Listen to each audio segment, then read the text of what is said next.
what's up? It's Debbie, and I am back with more True Crimes of Criminal Minds.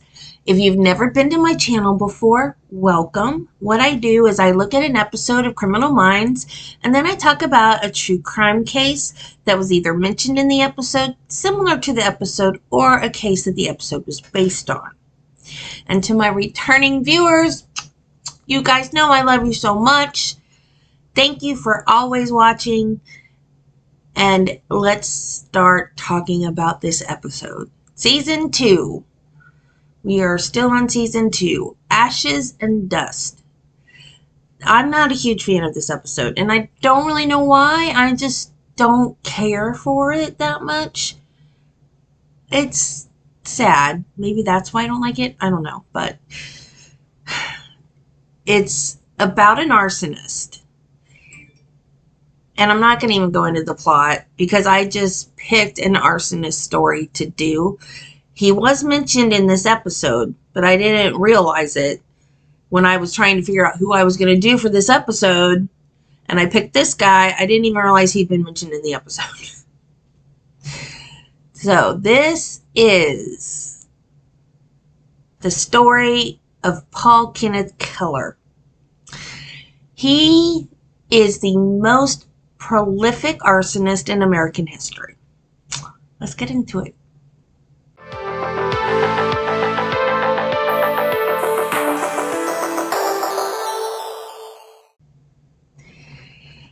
I didn't think I'd heard about this guy before. I really did. Fibromyalgia has Swiss cheesed my brain. I can watch something or read a book, even play a video game, and go to do it a second time, not remembering the first time at all. So I watched an episode called Evil Lives Here, Not My Boy. And Evil Lives Here is a show, a true crime documentary type show that the family members of the criminal do an interview.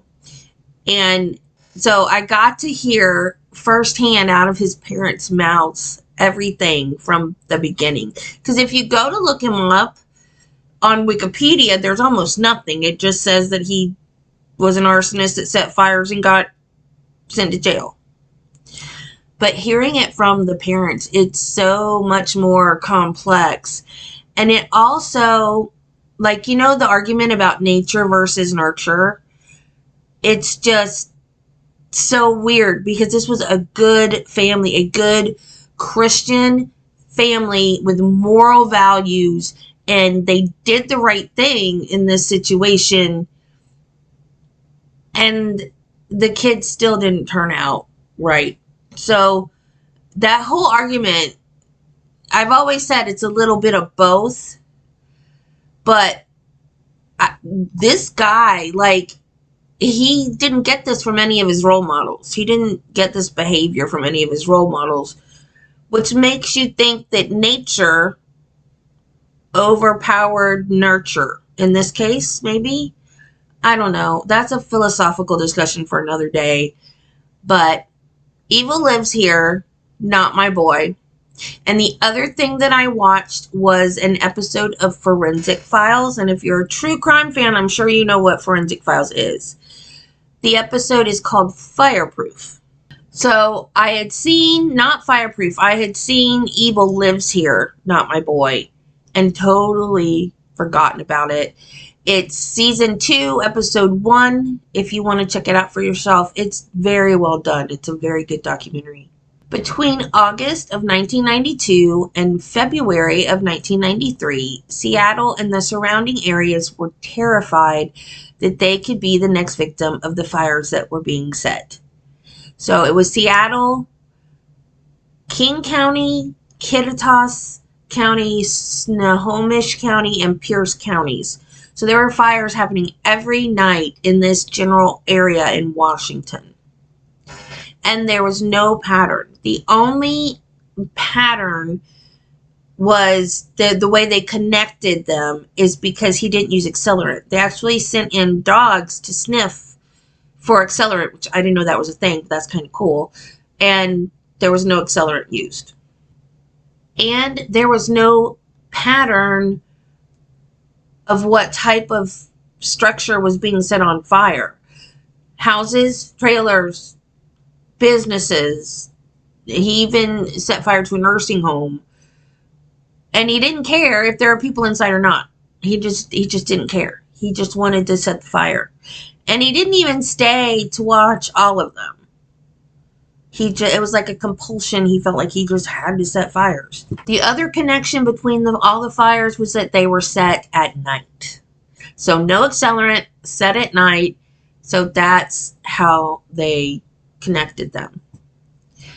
Paul Kenneth Kellar was born on January 6, 1966 in Linwood, Washington, to George and Margaret Kellar. He was the first of their 3 children, and later they would go on to have Ruth and Ben.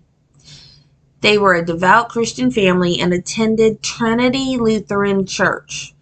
George had a successful ad agency, and from the outside looking in, they looked like the perfect family unit, but this was not the case.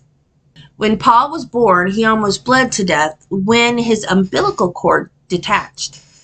Paul's mom, Margaret, said that he was different almost from the very beginning. He was impervious to discipline and didn't seem to understand the consequences of his actions. And she said that sometimes the look that he would give her was like, back off, and it would frighten her. Can you imagine being frightened of your own child? Things just got worse when Ruth was born. His sister became his victim. One day, the kids went out to play in the snow. Margaret was watching them from the window, and little Ruth was just taller. She had just started walking. And Paul pushed Ruth down into the snow. And Margaret saw it through the window, so she rushed out to get her, and Paul didn't seem to care. He didn't care about his sister's feelings, his mom's feelings, whether or not his sister was hurt. He just didn't care. When Ben was just a toddler, Paul decided it would be fun to trip Ben by scattering a box of golf balls in front of him all over the floor. And he did trip, and he broke his femur. The femur is the largest bone in the body, and it's very difficult to break. Children's bones are, before they get calcified, they're malleable. So we don't, as we're learning to walk and we fall down, we don't break bones as babies because they're not calcified 100% yet. When I was, gosh, I don't even know how old I was, but I was learning to roller skate. I fell flat on my butt. What I didn't know until years and years and years later is that my coccyx, which is a little bone that hangs like your butt bone, that kind of comes down from the end of the spine, mine, instead of curving down like it's supposed to, mine curves up. Because when I landed flat on my butt like that, I was too young. My bones were not completely calcified yet. So that coccyx just tipped up out of the way. And I never had kids, but from what I understand, I would have probably had to have C-sections because that bone is going in the wrong direction. Okay, enough medical stuff. Anyway, Ben broke his femur. He was in, and he also had just started walking. And he, because his femur was broken, he was put into a body cast from his ankle to his mid-chest. And Paul showed no empathy, no remorse. He didn't understand what the big deal was. He frequently brought his siblings to tears and would laugh about it. Once they went on a vacation and there was a pool there, and George said that Paul and Ruth weren't swimmers. I don't know if that meant that they couldn't swim or they just wasn't good at swimming, but he said they weren't swimmers and they were in the shallow end of the pool. And George was looking out the window watching them, and he saw Paul hold Ruth under the water. He ran out there to get her, and Paul still had her underneath the water. And he got her out, saved her. To this day, Ruth is still afraid of the water because of what her brother did to her. Paul's parents, now this goes back to me saying it was a good Christian family. They did everything that they thought they could do to try to fix whatever was happening. So they took him to specialists, counselors, neurologists. They even sent him to a boys' camp, and they tried medication, and nothing worked. So the neurologist that Margaret took him to did about 49 different tests and said the only thing wrong with him was hyperactivity. So then Margaret asked, well, what do we do? And the neurologist said, be long-suffering parents. Margaret said she felt like a bomb was about to go off. She was so anxious and so depressed that she couldn't stand it. She was just waiting for a bomb to go off all the time. She didn't know what was going to happen next. And because his hyperactivity was blamed on the blood loss when he was born, I wasn't sure that that was a thing. I do know if you're deprived of oxygen at birth, you can have cerebral palsy and other later complications. But I didn't think that hyperactivity was caused by losing too much blood at birth. So it's not just blood, it's birth trauma. So I looked it up on Wikipedia. It says, can you get ADHD from birth trauma? These imprints on the baby's nervous system after a traumatic birth are beginning to be linked to neurodevelopmental disorders. A staggering 80% of children with sensory processing disorder, ADHD, developmental delays, and autism have a history of birth trauma. And this is from May 31st, 2023. So there you go. And I was a preemie, so that explains a lot. A lot. I don't know if that's technically birth trauma. The nurses weren't feeding me, though, and they were hiding me from my mother. So, yeah, I'm going to say birth trauma. Paul developed a hobby, and his parents thought, yay, he's got something to occupy him, and he will quit being mean to his brother and sister. He loved fire. He even bought a scanner, and he would sit and listen to it for hours and hours. And if he heard a fire call, he would jump on his bike and go to the site. And his dad said most times he got there before the fire department got there. His dad, thinking, oh, it's just an innocent little hobby, and now he's out of the house more because he's going to look at fires, and the other two kids are safe, and his dad bought him a camera. And his dad said that Paul took thousands of pictures of fires. I don't know if that was an exaggeration. That's a quote, though. He said thousands. But I don't know. Like, who takes 1,000 pictures of anything? I just wonder if that's an exaggeration. You know what I mean? So, Paul couldn't keep a job because he was always angry about something. And a pencil could be out of place, and he would just fly off the handle. Like, who's been at my desk moving my pencils? He got fired from a job as a bookkeeper because his desk mysteriously caught on fire. And he got married in 1989. And his dad hired him to work at the family's ad agency because he's had this series of jobs where he has been let go due to anger issues because George had control over whether or not he would be fired. So he hired Paul to work at the ad agency. And George called Margaret And he said, "We have a new employee." And she goes, "Oh, really? Who?" And he told her, and she was not happy. She did not want George to hire Paul. But Paul surprised them because he became a very good ad salesman. And his dad even called him his heir apparent. He thought that Paul was going to be the one to take over the business after George was gone. But he still had an anger problem. And one day, Margaret went in to visit them because now Ruth had already worked there before Paul was hired. So Ruth and Paul and George, it's the family ad agency. And Margaret went to visit them there one day. And when she walked in the door, the first thing she saw was Paul's hands around Ruth's throat. And when his mom walked in, he let her go and just walked away.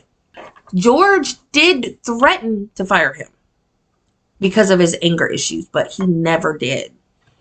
In 1992, the arson spree started. Paul would pick buildings along his sales route that he wanted to come back and set on fire.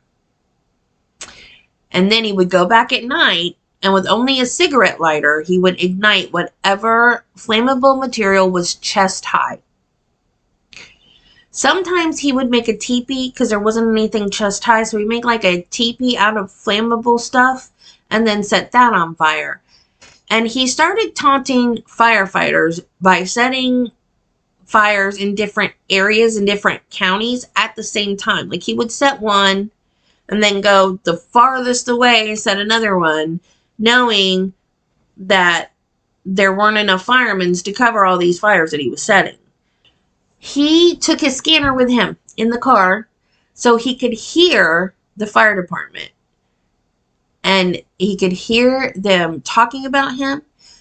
He could hear them say, "Oh, we have another fire across town. Send, another fire truck or whatever." And he got off on that. Like, I did this kind of a mentality. He also burned down Lutheran churches. Of all of the buildings that he burnt down, 6 were churches, and they were all Lutheran. He even burned down his own church, Trinity Lutheran Church. And the pastor said that the fire happened on Saturday night, and the parishioners, when he showed up, it was too late to call everybody and be like, "Church burnt down." So parishioners were showing up Sunday morning to this devastated, charred mess of a church. So they decided to still have services, and that Sunday morning they held the services in the parking lot. Paul was drinking, using drugs, going to massage parlors, and had an addiction to dirty pictures. His wife divorced him, and he filed for bankruptcy. So he got married in 89, divorced in 92. The Snow King Task Force, it was called Snow King for Snohomish and King counties. And the arsonist was given the name Spectre. According to the task force, over 100 fires had been set by Spectre. There were very few clues to go on. At one scene, there were fingerprints on a window screen, but they were unable to match them at the time. And there were also footprints in the snow and urine in the snow. The urine, though, because he peed in the snow, it diluted the urine so much that they were not able to recover any skin cells from that sample. There were reports of a clean-cut, well-dressed man in the vicinity of one of the fires. He was driving a new vehicle with temporary plates. The car had a sign for an ad agency in the window. The police notified the ad company, and it was George Kellar's agency. He said that they did have a car like that, but the card in the window would have been different if it was their car. So the task force didn't look into the car any further. And I wonder if the witness accidentally described the sign incorrectly, because the phone number on the card had to be right, because they did indeed call the ad agency and talk to George, So I'm not sure what that means by the card in the window would have been different. The eyewitness couldn't remember exactly what he looked like. He had bumped into her at one of the fire scenes. So the task force called in a forensic hypnotist. Now, I've never been hypnotized. I don't ever want to be hypnotized because my fear is that someone else has control of my brain, and I don't like that. Also, hypnosis has been known to bring out false statements, false confessions. And in most states in America, you are not allowed to testify in court if you have been hypnotized to remember your testimony, because the hypnosis might have brought some false memories out. January 27th, 1993, the composite sketch was released along with 2 other sketches for control to guard against false leads. So I guess they didn't even trust 100% in the hypnosis, and I still don't get how putting 3 pictures keeps you from getting false leads. And the task force also released a behavioral profile. His father, George, saw the newspaper the next day and recognized the picture as looking like Paul. Then when he read the behavioral profile, he was almost convinced. So he checked his company's cell phone records, and they matched up with times and locations of the fires. George and Margaret talked about what to do, and they decided to pray for guidance. And then George went to the task force and told them about Paul. This took an incredible toll on the family. They all loved Paul, and they all felt like they were betraying him, but they knew it was the right thing to do. And his poor mom, oh my gosh. She's like, well, at least he didn't kill anyone. But he did. Then a little while later, she found out 3 people had died when he set fire to the 4 Freedoms retirement home. So 3 elderly women died because of Paul. The fire was originally deemed an accident until Paul confessed.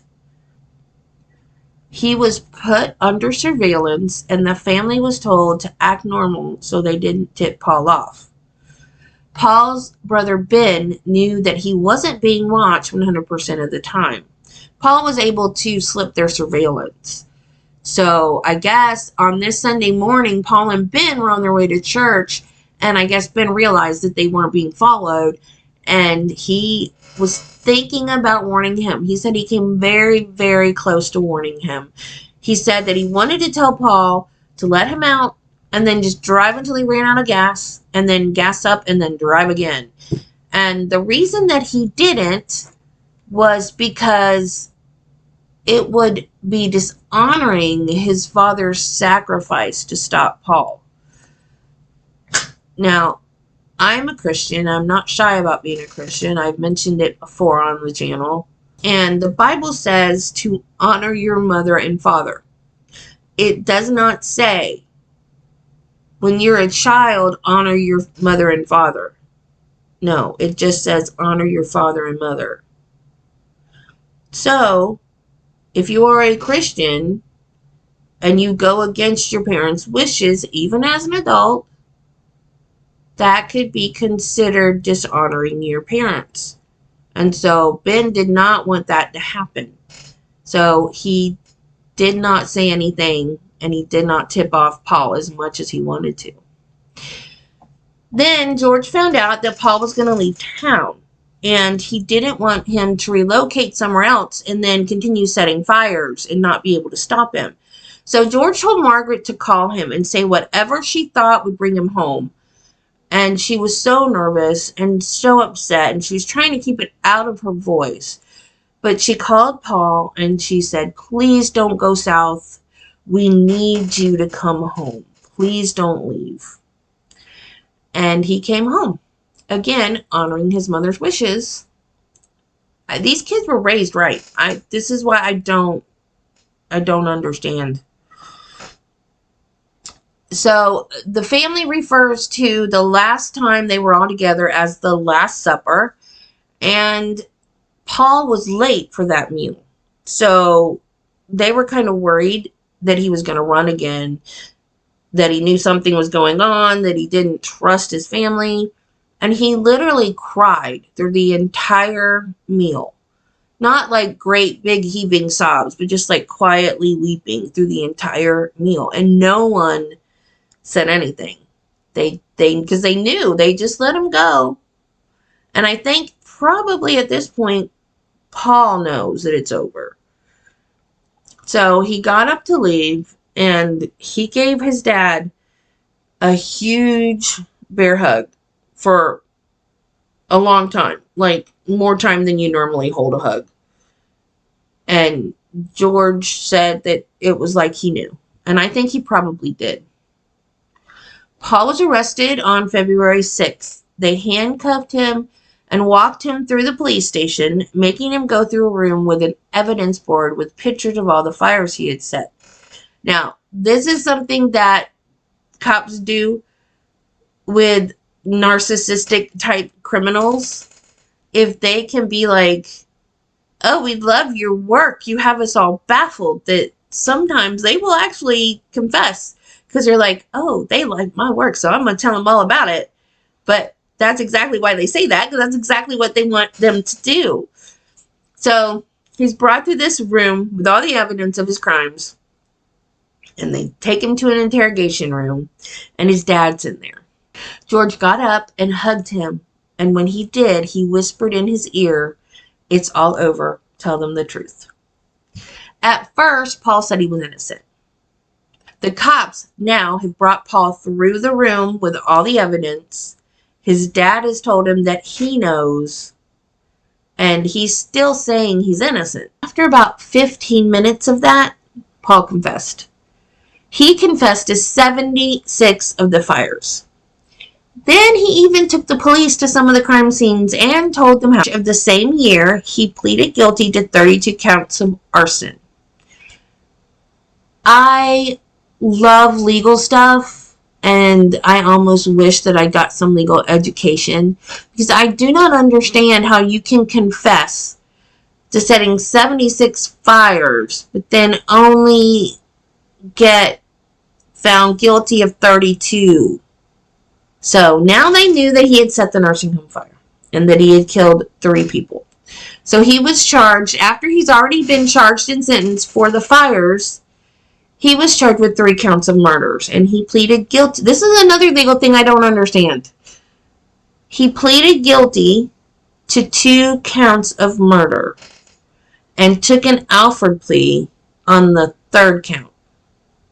Why? An Alford plea, if I understand it correctly, means that you didn't do it. You're not pleading guilty because you did it. You're pleading guilty because the overwhelming amount of evidence shows that you did it. And if you went to trial, you would probably get convicted. So you take an Alford plea. So you're not saying I'm guilty, even though it gets entered into the record as a guilty plea.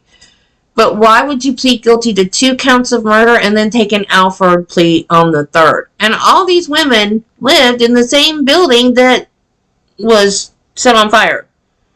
So I don't understand that. Not at all. I'm going to ask Legal Bites about that tomorrow. Legal Bites is an amazing YouTuber and lawyer, and go check out her channel. She's really good. She has a live stream on Monday that is classic trials, and during the week she does other videos covering other trials that are happening. So Paul's dad held a press conference. He was sobbing through the entire thing, and he publicly apologized for the actions of his son.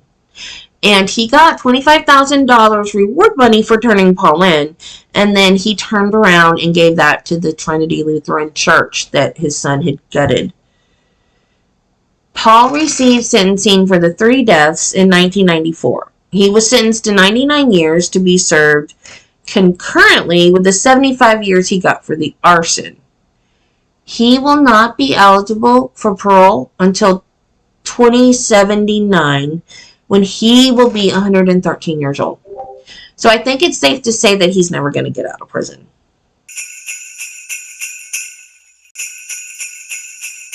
So that was the story of Paul Kenneth Kellar, and it was mentioned in the episode of Criminal Minds called Ashes and Dust, and I hope you enjoyed it, and Merry Christmas. Next week, I'm going to try to get it out because it's a Christmas story, and it's not Criminal Minds. It's just a Christmas story that I found that is so sad and so appalling and so evil. So that will be coming before Christmas. Absolutely before Christmas. And then I might take a break till after the first of the year. I don't know. But I will let you guys know. Subscribe, like, hit the bell for notifications. Also, don't forget to check out the community tab because I send you guys little notes through there sometimes. And remember, be kind to people, love your family, and Jesus loves you. Bye!